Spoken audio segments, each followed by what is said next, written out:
Okay, guys, we had chapter 10, which is engaging in intercultural communication for social justice. And our group describes social justice as a goal and a process. And Sorella supports this idea.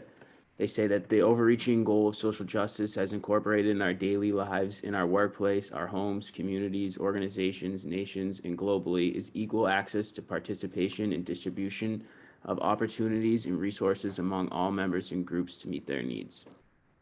So the process of social justice is more economic and political, and creating movements and agencies and lanes that allow for the process to move forward. Um, Improving our understanding of intercultural competence and the way we engage in it for social justice could greatly improve the world we live in. So social justice is also just like basic human rights, and we're all humans on Earth, and we should all have access to the things that we need to survive. So we touch on that too a little later. We also focused on the globalization. So Kiana, you can just move to the next slide if you would like.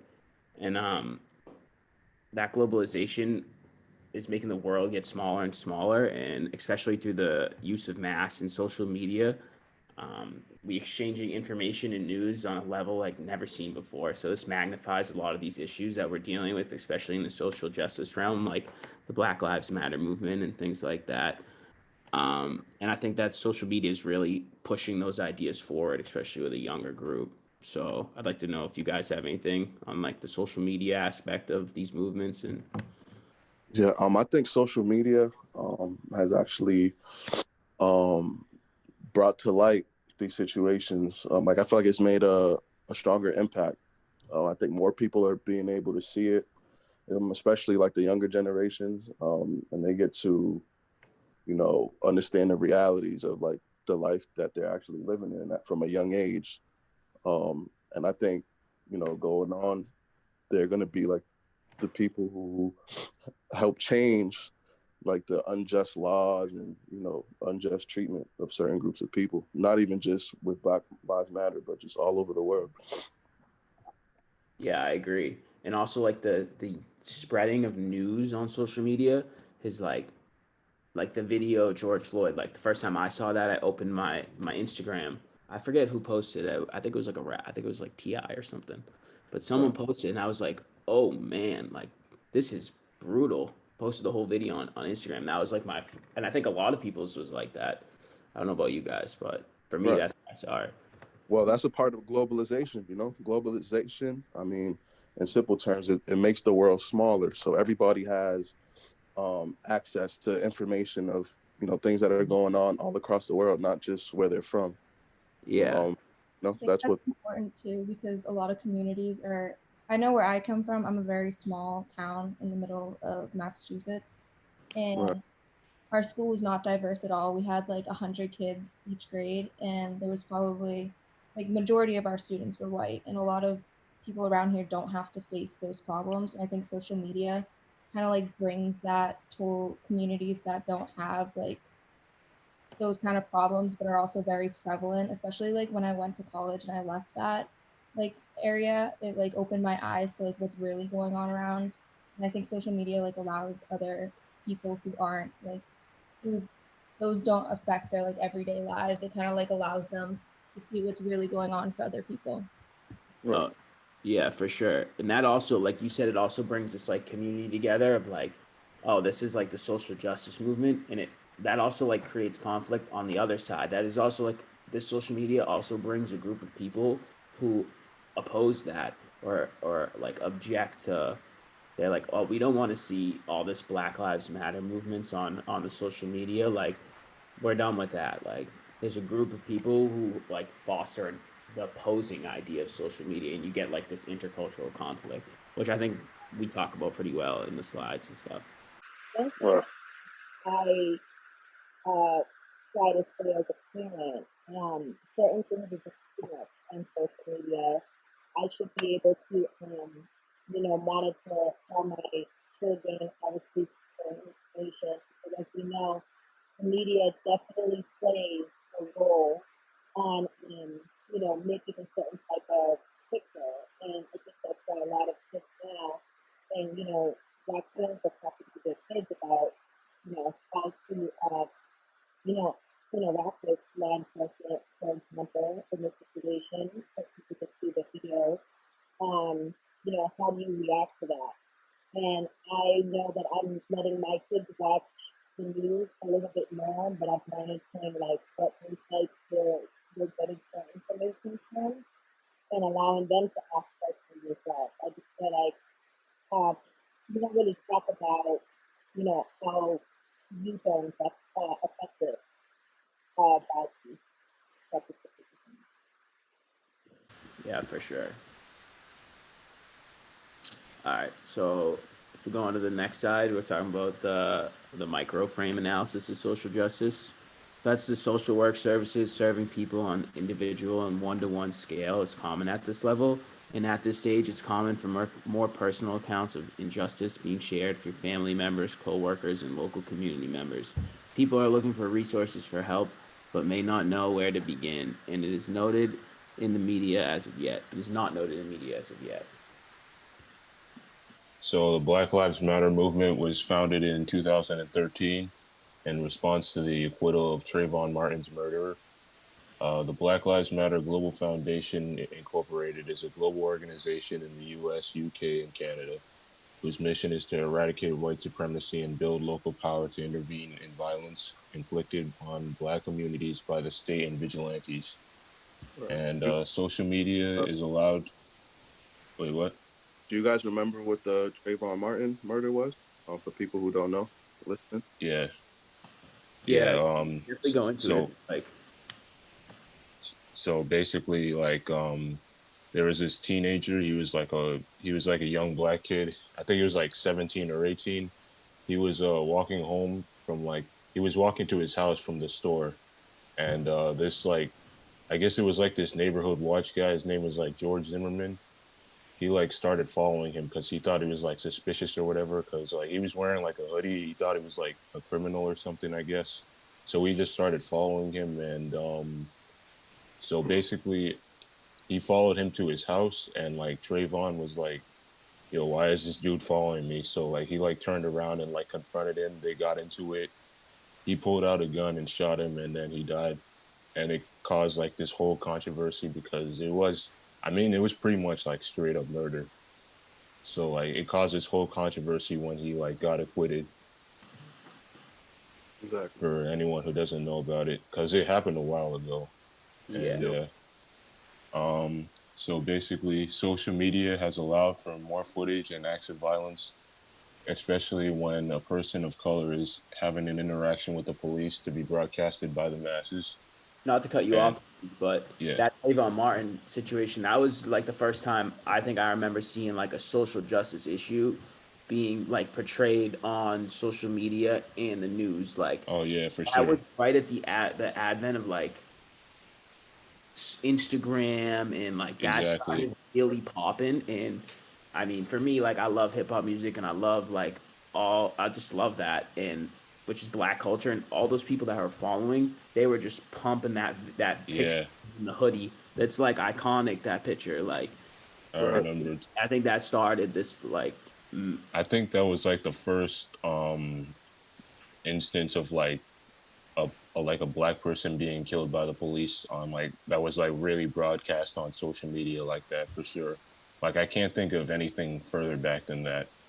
I yeah. mean, Well, I there's guess you could like give like examples of like police brutality with like Rodney King and stuff, but that was like way before like social media. on the Yeah. So that was basically like the first for our generation, pretty much. And if you think about it, that the people who were telling us and showing, I mean, I don't think any of us were alive during the Rodney King, but the Yeah. news outlet was just giving us all the information. Like, it wasn't like these people had their own platform to broadcast their own ideas on the Oh yeah. Rodney King beating. So they were like, "Hey, this Black guy got beat up by a bunch of white cops, and nothing's gonna happen, and you guys don't have a say, and you guys can't like rally around it, and we're just gonna control that information." But that line is like, that line is not there anymore with social media. Like, Right. we kind of control the information. Like, we make our own like thoughts about it. I definitely feel that that was one of the sparks, but it wasn't like sparky enough to, get people talking. But it definitely opened up my eyes because I feel like, you know, I grew up very sheltered and not around a lot of that type of, violence that goes on in people's neighborhoods. And, I would always, well, not even always, like when I saw that image of him in the hoodie, like it's just so like confident to see that. But I would think about my brother. My brother's like the sweetest person, and for that type of something so simple to escalate that big. I remember my brother was working at the Burger King or is the Wendy's on American Legion.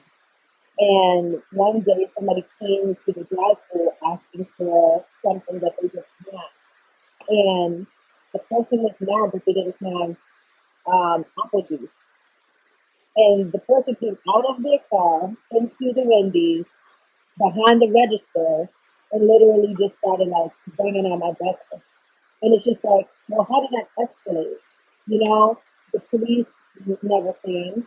And I think in my mind like, okay, well, you have this white man that's following a person. You don't even know if they're an adult or a child. And you have Right. people on the 911 call telling you to stop doing what you're doing. But they responded in that community. So why don't they respond in communities of color, you know, when it really matters? So when you talk about, when we're talking about the Black Lives, like over policing, what's the type of benefits of community policing versus this, giving people a hard time going into the store, getting some Skittles. You know what I mean? It's Right. crazy.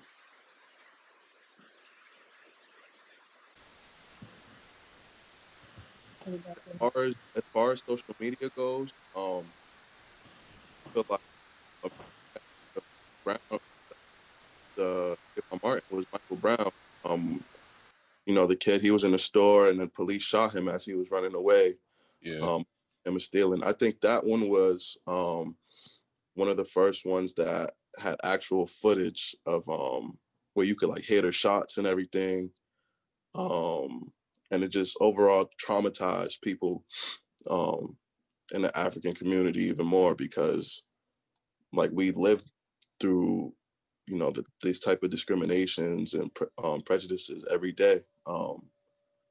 And I think, well, this goes into another topic, but because we are talking about police brutality, but I think that correlates with like the mesoframe. Yeah. Yeah, for sure. I think the point you made about Mike Brown too, and like the social media aspect and like capturing on film, that was like the first when Trayvon Martin died. I didn't have like the mindset or the capacity to realize like I knew there was like racial undertones, but I was like, oh, this kid's the same age as me. He got killed walking home. But Yeah. then Right. when Mike Brown died, I was like, oh, this kid died because he was he was black. Like, and it was like they tried to vilify him. That was the first time I saw someone like getting vilified after the fact. I don't know if you remember, but they were like, Mike Brown had weed in his system. Yeah. Yeah. He was he was on marijuana. I was like, I walk around the street on marijuana all the time, and I'm not getting shot. Like, No, and I got shot, and then like the vilifying aspect. That's when I was like, oh, this media and like the social media too, because people bought into that. I was like, oh, this shit doesn't just go one way. This whole thing goes both ways, which is crazy. yeah. So Hmm. Now, as we in their system, they deserve to be gunned it, down. I believe yeah, like it makes sense. and people believe that. And people believe that like, oh, he was high on marijuana and he went crazy and to try to attack this cop. But in Yeah. reality, he's just a 17-year-old kid. Like, Just Right. to connect that, like, there's been so many, like, there's been hundreds of like instances of like police brutality and like people being killed by the black people being killed by like the police or like being involved in like a racist event or whatever. And like this happened with George Floyd. Like, I don't know if you guys know about like Candace Owens or whatever, but there was like she's like this like conservative like um she's basically like this conservative like political talker or whatever. She made like this video about like the whole George Floyd situation and like he shouldn't be like she was talking about how like he shouldn't be like championed as a hero because he had a criminal record. He was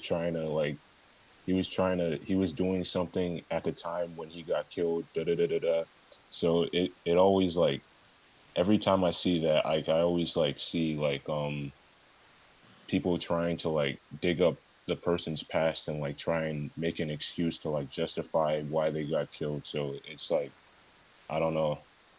Yeah, I agree. That was huge. I feel like that was huge in the argument against George Floyd. Like a lot of people are like, why is everyone rallying around this man who was on drugs, or he had this in his system, or he had a past of this, and they label him as a criminal, especially with the drugs and things. Like, I don't like, is that person a criminal or do they need help?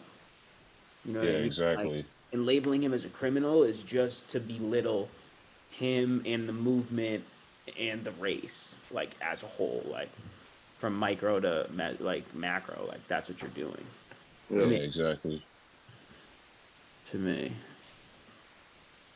All right, if we go to the, if you just jump 2 slides, you can pull up this article right here. If you go back one to the mezzo, so that mezzo, like looking at like pretty much like the power imbalances, and if you look at a community, it's pretty easily to see like the power imbalances, right? Like there's the community, and then there's like the police, and they have this authoritative It's hold. urban neighborhoods, What? um, especially in like the more urban neighborhoods, For more sure. African Americans and Latinos. Um, well, growing up, I'm not sure where you guys are from, but I grew up in Boston in Mattapan.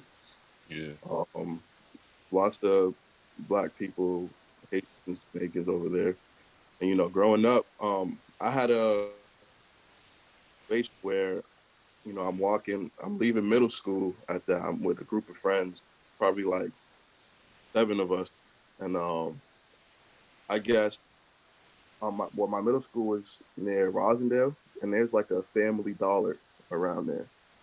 And we were around the corner just getting pizza, and we were going back to the community center, go play basketball. All of a sudden, police cars, like 2 crews, just pull us over and like kind of block us off. Like, where you guys going? We had a call on our radio that people were stealing from Family Dollar, and like the whole time we never were even near Family Dollar. Like, well, we were down the street, but we're in the pizza. So like, why'd you stop us? Like, you see us, we're young kids. Like, we're, not saying all kids are perfect, but we literally had no malintention being outside. We were literally getting food because we're hungry and going to play basketball. And then the cop kind of hemmed us up against the wall, like grabbed us by our collar and making all types of threats. And I don't know, it wasn't fair. But like me seeing that at a young age, I'm like, okay, like I understand why, you know, police departments, like why they have issues, whether getting information from people in the neighborhoods or why people just don't even want to talk to them because like you don't treat us with respect, like Yeah. Yeah. you know. It's And it. We'll keep There's going. definitely yeah, I feel like 3 minutes, um 30 seconds. So we might have to do another recording. Oh, because we're gonna run out of time. Yeah, we can just wrap it up in like 3 minutes. Okay. Yeah. To add on to your point, Jeff, you like you said, like you saw that at a young age, and you kind of had this like reason to have like a little bit of like disdain or however you felt about the police is justified. Like yeah, sure. I came from Melrose, so like our interactions with the police, like they really weren't like that. Like we were getting in trouble, like that was like our fault. Like we weren't walking out of the pizza shop, like you said, and cops pulling up on us. So we never had like a real reason to. And that I don't know if you saw that thing that Kiana pulled up that article, but pretty much it was just a sign that said all lives matter. To the safety of all lives matter is a traffic sign that the police, Melrose Police, is where I'm from, put up on the Linfels Parkway. So everyone was driving by and seeing it, and it was like to me, it was like one of the times where it gave the community like to raise an eyebrow at them and be like, "Yo, whose What's side are going you guys? Yeah. who sent you guys on? Like, are you guys like, because people feel a strong way about that Black Lives Matter movement, white, black, purple, doesn't matter what color you are. Like, that is basic human rights being taken away, and people feel a way about that. And Right.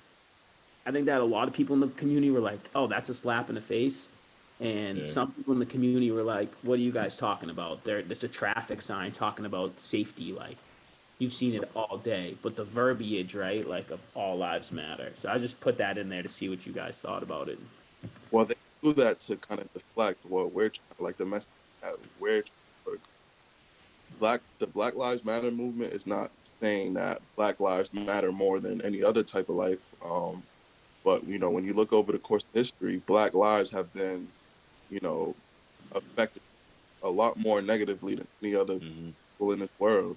Um, so I'm pretty sure people who push Black Lives Matter, they that's light, but I don't know. No, for sure. Yeah. But that's part of the institutional power that they probably want to have over communities, and it shows the power imbalances too, because if you're bold enough to deflect the whole group of people like that, like trying to make it seem like they're being unfair, like that's a part of the problem. Yeah. And that all lives matter is dismissive to the Black Lives Matter movement. It's like, it's not like in stand with them. It's like, oh, you guys have, like, they're like, oh, you guys have your movement. Like, Mhm. well, we're gonna have our movement that's all lives matter. Be like, Yeah. it dismiss, like, using it, especially in that time frame, is just like dismissive. Yeah. It's It's very, like very hurtful though. Like when Yeah, for sure. you do that, and what I always tell people, because I'm a part of some social movements right now, is that like I have family that is in the police force, and I also have family that is in jail. So it's like we can coexist and understand each other's differences. Why continue? Over the summer when all the protests were going on, I wanted to go to the protests that were in Boston, but my parents are like crazy about Corona. So I wasn't able to go to them, but I still wanted to do something to kind of like bring awareness to what was going on, especially in my community, because again, like not really there's not a lot of like diversity and not a lot of people talk about like social injustices going on.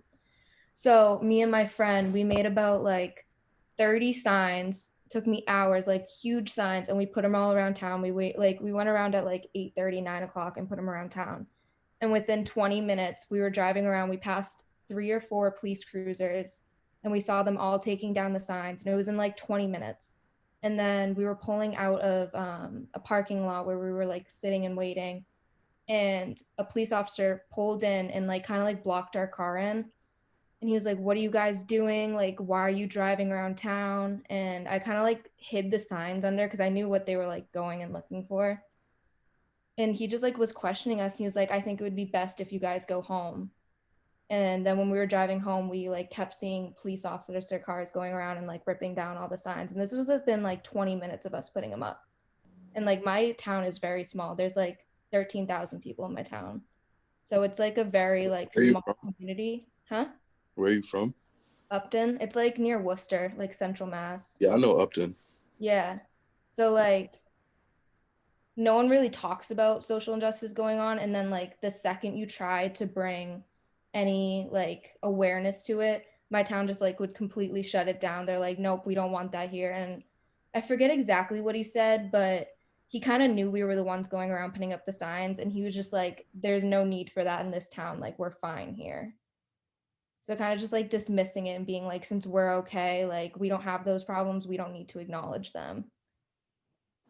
I just want to say something about that. That's interesting. I remember I was on a call with a police officer. He's the chief of Watertown, and we were having conversations about a vigil. And I try when I'm trying to bridge gaps with people not to really judge, because people will show who they are. And I felt like on a community level, it was important to try and show, like, there's hardly any Black people in Watertown. I used to work there. And I'm having a conversation with you about my thoughts and feelings about a vigil. So the whole vigil was supposed to be in collaboration with the police department. And we wanted the police to join in saying names. And I remember we had lots of meetings about this. And I said, we should just include all victims that have either been victimized by the police or, like, on a citizen to citizen situation. And the police department was like all for it, like, we're gonna join forces with the community, we're gonna be out there in the vigil, social distancing. And at the last minute they pulled out. And so when we were doing a recap, I basically just kind of, like, we were in another meeting, I said, I just feel like we were lied to by the police. So when you try to, be on their level, and not saying that all police officers are bad, but you're trying to be on a level to show the community and model for them, this is what it looks like with community policing. You're working with the community and the community is working with you. And then when you go and you change your mind and you have this type of hostile type of reaction to something that is not condemning you as a force, because the stuff happened, and not to say that it hasn't happened in their force, but it just was like really mind blowing to me. And I told the officer, like, I thought he was a liar. And as a chief, he should have set an example, because there were officers that wanted to participate. And he basically gave them an ultimatum, like, we're waiting for legislation. Well, what does legislation have to do if somebody in the community is calling that this Black person just went to the store? You wouldn't do that with a white person. You know what I mean? And he didn't like, called him a liar in front of a bunch of people and called me hostile. And everyone was like jumping to his defense, like, oh, are you okay? And I said, do you see what's wrong with this picture? I'm having a conversation, but it's clear that my skin threatens him. And I was like, I would hate to be in front of you right now. And everyone was like kind of shook. And I was like, yeah, well, this is what Black people deal with on a daily basis. If you say, why can't people have a conversation? And I'm able to say what I want to say, you're able to say what you want to say in a respectful way. Why does it automatically come down to, well, they're law enforcement, we have to believe what they say, Hmm. and that's not cool. And actually recently he's in the news right now for sexual harassment for women on his force. And I'm like, do you see what I mean? Like, I didn't judge this man, but yet trying to have a conversation in a community that's not even my community. I live in Boston, I live in Hyde Park, but Yeah. I'm coming back to a traumatic environment, being one of 5 Black staff in a whole school district of white teachers, trying to work through my pain and bridge gaps, but then I'm dealt with that type of animosity. So I just feel like on a community level, it's really hard when people are not ready to be there. Like how Alyssa was like, I'm gonna be in these streets putting up these signs. That's how I'm showing my participation and and how I feel. But then you have the police not allowing you to have your freedom of speech, your freedom to be able to say what's right. You feel kind of crushed. Right. Why do you think they do that? Do you think that's because they feel like, oh, that doesn't happen here, and you're not gonna Yes, bring that you're not gonna bring that over here? Because that's exact. Oh, sorry. Go ahead, Robbie. I work at a bar. I work at a bar now, but the bar I used to work at was a firefighter bar. It was on Boylston Street, right next to the fire station. So a lot of firefighters would come in, and a lot of cops would come in. Is that Dylan's? Yeah, Dylan's. Yeah, I In know Dylan. Brighton? No, Nah, Boylston. boy. Was okay. Yeah, yeah.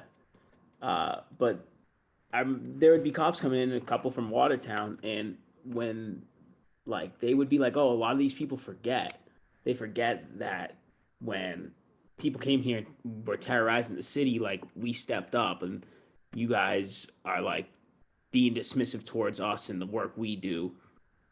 You know what I mean? And like Firefighters felt that way. Check this out. Check this not out. firefighters, cops. No firefighters felt that way. All the firefighters are Yeah. about it. I'm saying the cops, they say like a big argument for the cops on the side of why they are taking down signs with Black Lives Matter and why they are not letting you hold vigils and being dismissive towards you is they're saying like you guys get what we do. Like I don't agree with that, but I'm just saying that's their argument, and especially in Watertown, where all the Boston Yeah. thing went down. That's what the state policeman was like. They forget what we did that day. I'm like, no one Yeah. forgets what you did This- that day. yeah, yeah. That's just not adding up. This isn't adding up. So Right. check this out. When we were planning the vigil, right? We had a rain date just in case it rained. And because the police department, after showing them the signs, we were like, do you approve this? Is this, we were like asking them, like making them feel comfortable. And I felt very uncomfortable about that. After all of that, they decided to pull out. And they said, well, we don't really have enough people. I said, when the bomber came and bombed up, all these white people running, everybody came in support. And then the next year, y'all can Google it, it rained and poured. Y'all still had the marathon. Y'all still had it up. People was running in the rain. So Boring. we talking about Black Lives Matter. Y'all don't want to come out? Like that doesn't make any sense. And it was a torrential downpour that year. Yeah. I And, was like, and the bars were packed. Each bar had police. The bar I worked at had a police detail.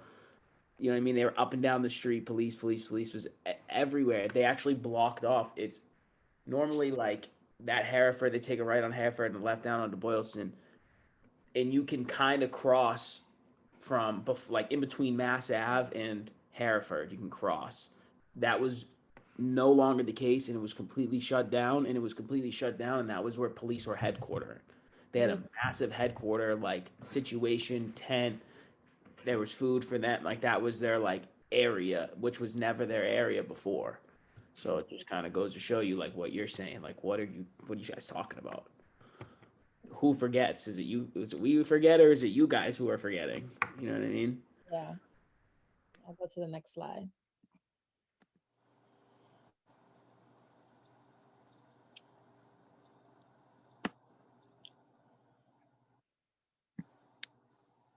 Jeff, I think this is or Malik, this is one of your slides. The meso frame. Macro. Now we're on the macro. Yeah, I think Malik. That's Malik. Okay. So according to Sorreless, knowledge to address and ensure wait, sorry. I need to pull this up on my computer because I can't really see it on my phone. Okay. So according to Sorreless, he says that knowledge to access and ensure the basic human needs of food, shelter, health, and education, and cultural maintenance for all 7 billion people is obtainable. Economically, the 1% of the world holds more wealth than 99% of the world, and near 1.89 billion people, almost 30%, 36% of the world's population live in extreme poverty. And this division and inequity is a social justice issues on the world level and refers to the international and global context. So I guess what this is saying basically is that there's a lot of like inequality in the world, like from different standpoints, and this is basically addressing it from like the economic standpoint, like the fact that 1% of the world holds like the majority of the wealth, while the other 99% is like either like living paycheck to paycheck, or is like from like a middle class standpoint, and they might not, even if they're successful, they don't have like the same kind of like generational wealth to like pass down to their children, and like that, like say like a billionaire like I don't know Bill Gates would have or something like that. So like there's always going to be that issue from like an economic level.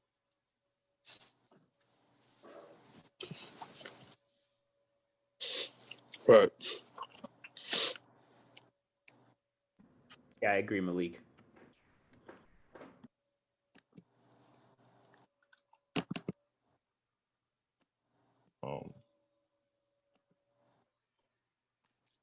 Okay. This is basically the U.S. households with children with children by food security status of adults and children. So there's 86.4% of there are 86% of food secure households and 13% of food insecure households. Food insecurity among adults only in households with children at 7.1%. Food insecure children 6.5%. Low food security among children 5.9%. Very low food security among children 0.6%.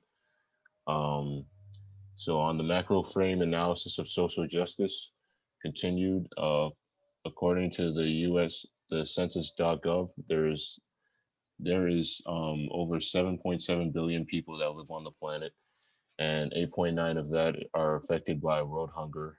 As a global economy, the world produces more than enough food for everyone, but food remains unobtainable to over 600 million people worldwide. So basically, what this is saying is we're producing so much food, like we have enough food for everyone, but we still have food insecurity. People are still like there's still like world hunger and people are starving and stuff like that. So that's like that's basically like another example of like social justice that like people who are like of like a lower economic status, or they might not come from like a country that has like the same resources as say like the United States or something, and even people in the United States, they might not have access to food because of like various factors, their economic status and what have you. So yeah, that basically is addressing that, like the fact that food insecurity also correlates to social justice. Right. I mean, let's put that in perspective. How many billionaires, multi-billionaires do we have in this country? Oh, hold on. I'm gonna Google that actually. I think it's like 300 billionaires in the world, right? Yeah, in So the U.S. there's It's 630. like 2,000 million. I'm pretty sure Jeff Bezos alone could freaking That take care that of. dude has way too much money. It's ridiculous. Like, I'm pretty sure him alone, what was he worth? Like over $100 billion. Yeah. Amazon. Astronomical. I saw a video of someone doing it with rice, and they were like showing how much money he has in rice. And they Right. showed, like, Yeah, I saw that. it's crazy, like the piles of rice, and then it goes to like Jeff Bezos, and they needed like a whole room of rice, like, and they showed like the U.S. economy, like it was just crazy. Yeah, he alone could end world hunger, most likely. Definitely. You see that on social media a lot. That like take. Yeah, so that's Why do insane. why do you guys feel like, I'm pretty sure he's on social media, why do you feel like he doesn't feel compelled to, say, hey, let me just take care of this continent one day? Like, why do you think? Well, realistically, it's being honest. You can't tell people what to do with their money. I mean, he's a hardworking man.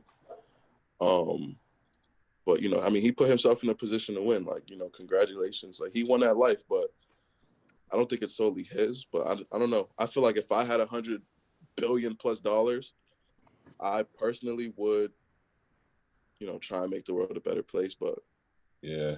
to be fair, it's not his job though. That's my opinion. You hear about like that these just puts perspective though, like of how just unfair the world is, but I'm pretty sure people applied pressure. But then again, would that be the right way to do things? I don't know.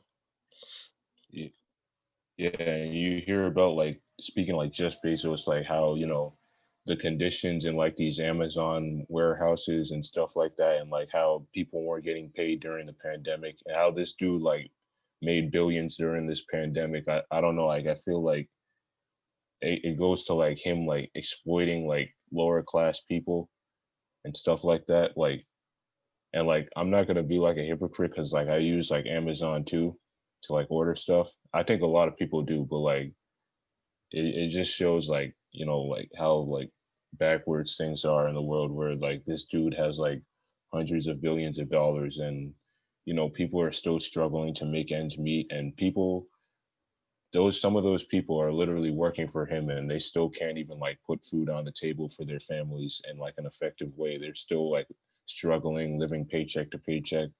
So it sort of like correlates into that, I guess. No, for sure. There's this great Tupac interview. He's in the studio. He's in the studio. I can't. You can look it up if I definitely find it. It's a decently long interview. But at one point in the interview, he says, and it's like this part's always clipped and put on social media all the time. But he's like, it's crazy to me that people have 5 houses and some people don't have one bed, or they got. And he like goes on. He's like, you know, they got 20 cars and some people don't have a bicycle. Like, and he keeps like saying these like little things like in the interview, and it's kind of like it's kind of like crazy when you think about it. It's like Yeah, all definitely. concentrated wealth is one thing. Like if Jeff Bezos wants to have $300 billion and not do anything with it to push society forward, like that's his prerogative. But like, is it right for Jeff Bezos to have 300 million, like 300 houses, and there's somebody who doesn't have a population that doesn't have a bed? It's kind of like crazy to me. That's where, like, the wealth is one thing. Like you said, you earn that wealth, but just like the actual like property and like the owning of property, like Right. Realistically, there's imagine having $1 billion. Like it's just one, hard to spend that Yeah. money. just Like 1 billion. yeah, it's you. People, I believe, like the average person, like with like average jobs, whatever, middle class. A lot of people don't even make $1 million in their lifetime. Yeah, Yeah. So, but I don't know. Even if you look at like if you look like a famous like if you look at like Jay-Z for example, like he's a billionaire and he only has $1 billion and this dude is obviously like living very lavishly like through his like he talks about it through his like music, you know, his business deals, stuff like that. Yeah, he's not really on social media like that, but like you see like pictures of him in like private jets and like in the club, da da da da, whatever. So he has just 1 billion of that. So imagine having that times like 100. Like that's just insane to me that one human being could have that much wealth. And Right. if you think about it, like a million was the goal at one point. Like Lil Wayne came out with a million. I was like, oh, he's got $1 million, and then Jay Z was like a billy. Like I got a bill. Yeah, Like the level, the gap level, and like people are starting to like understand how much. I think it's like if you get $5,000 a month, okay, for 5 months or for 5 years, it's a million. But if you'd have to do 550 years to get a billion. Like that, the well, difference between the two amounts of money is so hard to wrap your it's head around. astronomical. Yeah. Right. And So and he might not, to be fair, he might not be aware of these type of situations. I mean, even though it'll be hard to think that, but he might not be. He might not know. I think he's aware. I just don't think he has, like, I don't think he has that in liquid money. Like, I don't think Yeah, the bank, probably that's the probably like assets and stuff like that. yeah, Right? it's allocated funds.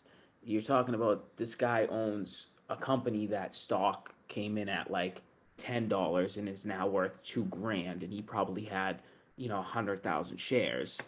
And right there, that's you know what I'm saying. It's not necessarily he's not like selling ropes. He doesn't have 100,000. You know what I mean? He doesn't have 100, 300 billion in his bank account. Yeah. Right. So how do you think? Sold everything. How do you think somebody like Jeff Bezos could address like racial justice? I know in our next slide, we're going to talk about going from macro levels to micro. Like, how do you think somebody like him could like address racial justice? Do you think? Well, let me ask you this question: do you think that uh, money is a factor in fixing social justice, like on Oh yeah, definitely. yeah, right. Bec- So I mean, there you go. Like he could be. I think that they all are. I think like the Bill Gateses of the world and the Bezos of the world are investing in more like in like the betterment of society, but for sustainability and not so much for social justice. I think like their view is skewed. Like they're looking at like building the Tesla, building electric yeah, that aren't burning fossil fuel as much as they're concerned about putting food on everyone's plate or making sure everyone's safe in their community or breaking the racial barriers. I don't know if that's like on their field of vision. Right. yeah. I saw like this study. I think it was like a few years ago. It was either in high school or like freshman year of college. I can't remember. Um, it was basically like this article that was talking about like wealth in Boston, and I think the article said that white people, like white families, the average like household income is like, or the average wealth is like 240 grand or something like that, and like for black people it was like $8. I don't remember like the actual like context behind it. It could have been like a study on like generational wealth, but like I think that's like a huge like issue that like, you know, a lot of black families are like in positions where they don't even have like really, they don't have like the same opportunities as like say white people. So like,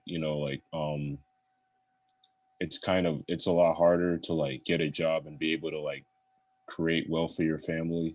Like, because I also saw this study that even like um black kids in like middle class households have a harder time, finding like keep maintaining that same status once they like start their own family. So like, like I really think that there has to be more of an emphasis on like creating like, money and like wealth for like future generations, because this also like ties into like slavery basically, because when slaves were freed in like the 1800s, they just said, okay, you're free, you don't have to like work anymore. They weren't really given anything at all, and that like left an effect that's, we're still seeing the ramifications of it to this day. So we need to have like those opportunities and like those same, those jobs and stuff like that to like help us pull us out of like poverty and stuff like that, because we're just going to keep that cycle of poverty going. I'm not saying like obviously every black person is experiencing poverty, but like a huge, chunk of the population, the black population in America, is like living in the hood, working like a minimum wage job. It's hard to put food on the family, hard to put food on the table for their families and stuff like that. So yeah, like I just wanted to connect that to like the whole money to social justice kind of thing. Do you think that some form of like financial retribution would help? Yeah, I think And I what's that still look? have to do some more research into that, but like I think that would definitely be like a good boost, because like I always see like arguments about like how black people shouldn't get reparations and stuff like that, but like you think back to like the Holocaust, after the Holocaust happened, like the Jewish population was given like tons of reparations. You know, I think Mercedes Benz, which is like a German company, they were given like a deal to like give Israel like a bunch of cars or something like that. So like the Germans, like they realized like, okay, we can't, obviously there's no way we can really right this wrong that we did, but we're gonna try and make our best effort to do so. And like we haven't really ever seen that same incentive in America after slavery happened. So I think that would definitely start to put the drive forward to like righting the wrongs that have happened in history, and like that would like start to help black people create like you know more, it will help like black people create like more equality, like and stuff like that, I guess. I don't know. Yeah. I agree. I agree. And people are gonna would have. I mean, if you notice anything about our government, they aren't gonna hand out money. Yeah, definitely. We're in a huge pandemic where people have lost jobs, not just handing out money. But I think you could find a good revenue like tax breaks or something, or I don't know how Yeah. tight target it, but I mean, I'm I for it. still have to do more research on that because like I don't know exactly how it would work, but like I think it's like the right step forward in the right direction, in I my agree. opinion. I agree.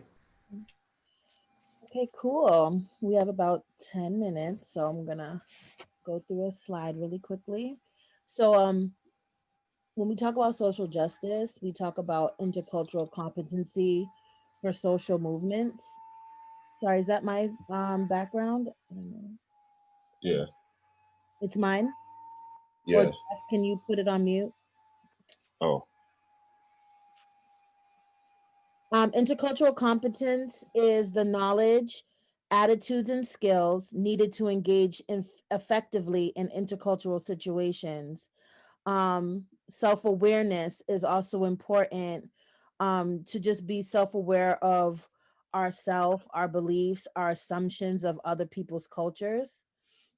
In this funny little picture that I got, it said, our goal is to establish language that is gender neutral, ethnic neutral, and age neutral while celebrating our spirit of diversity. What stuck out to me about this photo one is that I like how they put the woman in a more of like a boss type of situation. It's not like the man type leading uh whatever, just looking in it as like a office type of space. And it's just acknowledging we need to have like basically you know when intercultural competency can exist when dominant cultures have that I didn't know attitude about sometimes common sense situations. So like you hear a lot about situations where, let's say for example, I'm at a grocery store, and I'm trying to get something off the shelf, and somebody just comes in and there's like no manners, there's nothing, they just kind of reach over me. Common sense in my culture would say that person should know to say excuse me, but that's not always the case. Like when we talked about high and low context cultures, certain cultures just kind of do things differently, and I think that's where we come into a lot of problems, even on like a social issue, like Black Lives Matter. Like we can have a conversation and everyone seems pretty competent and having empathy to both sides, like you know probably being a white person acknowledging your white privilege, or a Black person feeling like the cops don't understand. But when we look at it on a macro scale and relating it to globalization, we get kind of like shocked when people have certain reactions um to a situation that we feel like everyone should just kind of be mutual on. Does anybody have anything or understand or want me to explain it better?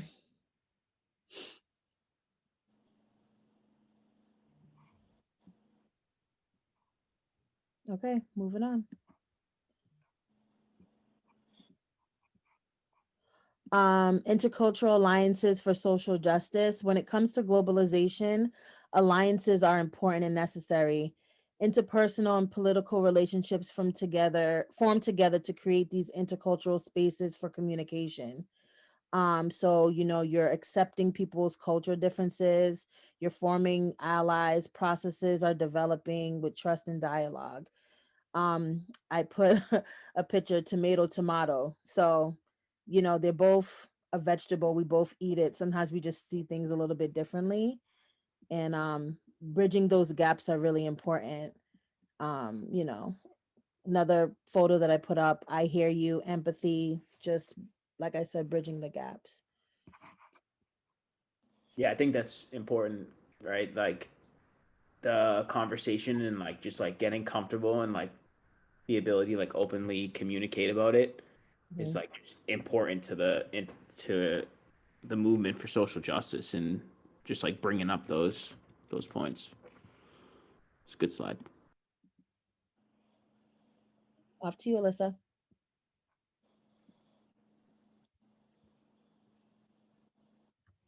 So definitely like kind of bringing back to like what we were talking about before, like with how social media and its demographic of the younger generation, like mostly using social media, it allows them to enter like the conversation on like global issues, especially with like injustices such as like Black Lives Matter. I know Facebook is like kind of considered an older social media platform, but it's been like connected with Instagram, and during that they discovered that 2.5 million people registered to vote. And I'm pretty sure those were like through the links that were provided on the website. They were able to keep track of like who was registering and like their age group. And again, like what we were saying before, like my community is very small, not very diverse, but it allows like social issues going on around us to be more prevalent in our society, even though they aren't happening in our society. It allows us to be like more aware of what's going on. You want to go to the, not the next one, but the one after? So strategies for addressing intercultural conflict. I kind of like directed this one more towards what we were talking about, the Black Lives Matter. Again, social media like allows us to share with a wider population, but this can also be negative. So did you guys hear about the black squares that were being posted on Instagram, like that Black Square movement? It was like, Yeah, yeah, Blackout Tuesday.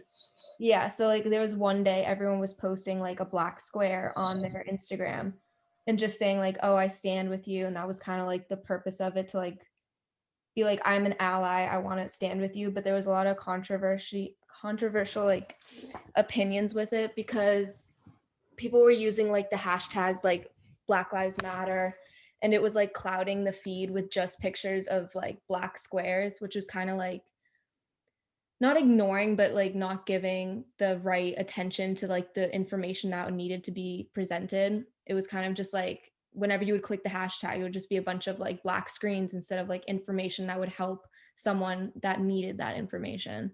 So a lot of people were like upset by this, but then a lot of people saw it as like the community kind of unifying together and like saying, oh, I'm with you guys.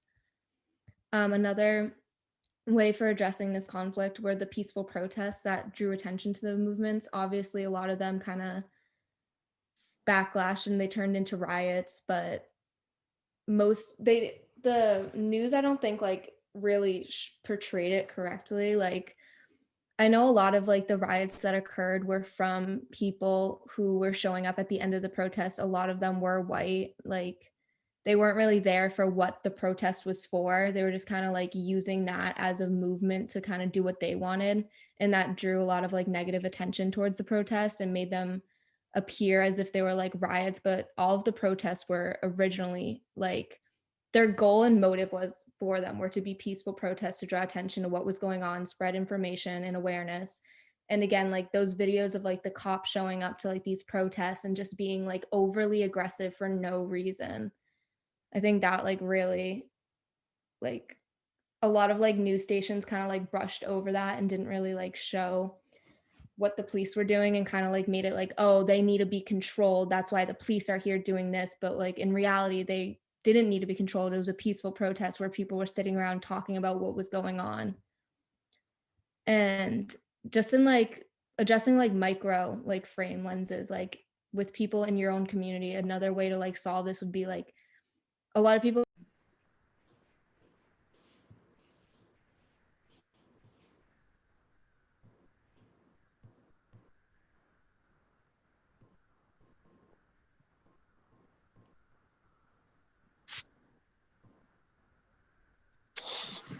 Oh, can you guys see my screen? Uh, You can't?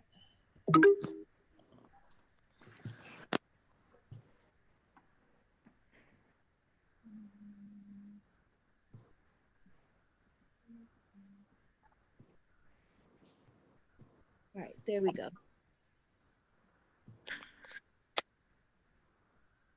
I apologize. I'm not sure why I can't take this part off. See that little middle slide in the middle? Little gray thing? I think that. I don't want to mess up all that recording that we just did. Hold on, maybe that's probably why it's not going. Thank God Okay. you can edit this after, even though it's recording. Um, Okay, there we go. Now, wait, what's this all about though? see, yeah, I think it's that middle gray, that gray bar in the middle down. Like in the, yeah, there you go. I don't know what this is. Yeah, that should slide it that way. It's fine. I can like see enough. Sorry. What is going on? There we go. X that out. Slideshow. Play from current slide. There we go. All right, so I'm just gonna go off of like the last point in like the middle part. So kind of like addressing like more like micro framed levels of like disagreements. For strategies for addressing it, it would be, in my personal opinion, I feel like it'd be more beneficial to be prepared with like information and facts to support your stance and provide information, and not really like, because there's no point in really like arguing, and like people's stances are the way they are, but you can come with like information and facts and like just support your argument for like more like one-on-one disagreements and hate. um and then not really strategies for addressing it, but another way you could support like local, not local, but you could support your movement is by donating to organizations that support your movement and supporting businesses that support the movement, continuing to like spread information. Like I know I've probably bought like 4 or 5 different t-shirts that like support organizations that will donate money towards like bail bonds for people who were arrested at the protest. That's another way to kind of like help and just like show your support, and kind of like, because I wasn't able to go to the protest, but my way of helping was being able to like donate money that I had. And it's just kind of like being aware and being involved in whatever way you can. I don't know if you guys have any other forms of like ways you were active and involved, but these are just kind of my 5 that I wrote down. I think that's very amazing because a lot of people feel like they do have to be in the mix of the protest. And I know I went to the Boston protest, and this was my first year ever going to something like that. And I just feel like people should start where they are more comfortable with. And so like don't purchasing merchandise that's going to help for something, like providing money for bail money for people at the protest. That's really important because it's just like when you're taking out the trash, somebody has to do it, so we all work together. The trash people that come to take the trash is very, very important because our streets won't smell and they won't be dirty. So people coming and doing like, even like maybe having like a conversation, even though it doesn't have to be public, just getting like that information you were talking about, Alyssa, is very important because sometimes people might not even know that, you know, situations are that serious, and just having a sit down casual conversation, even if you still don't agree, is still important. Yeah, exactly.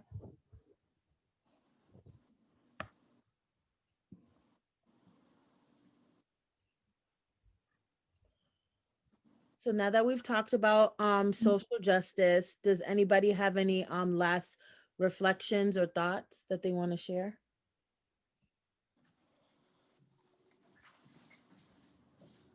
I think we covered everything. I think we're all like kind of on the same page of like what social justice is and what it means to us and how we kind of navigate the conflicts that arise from it and where they arise, and like our relationship with social media and mass media and the news and how that is affecting like things like the Black Lives Matter movement or the elections or just any of that stuff, I think. Cool, guys. All Feel right. like we did it. And here goes our All right, references sounds good. as well as where we got our information. Awesome. So I know she wanted that. So Yeah. Cool, guys. I'm gonna stop. Good job, everyone.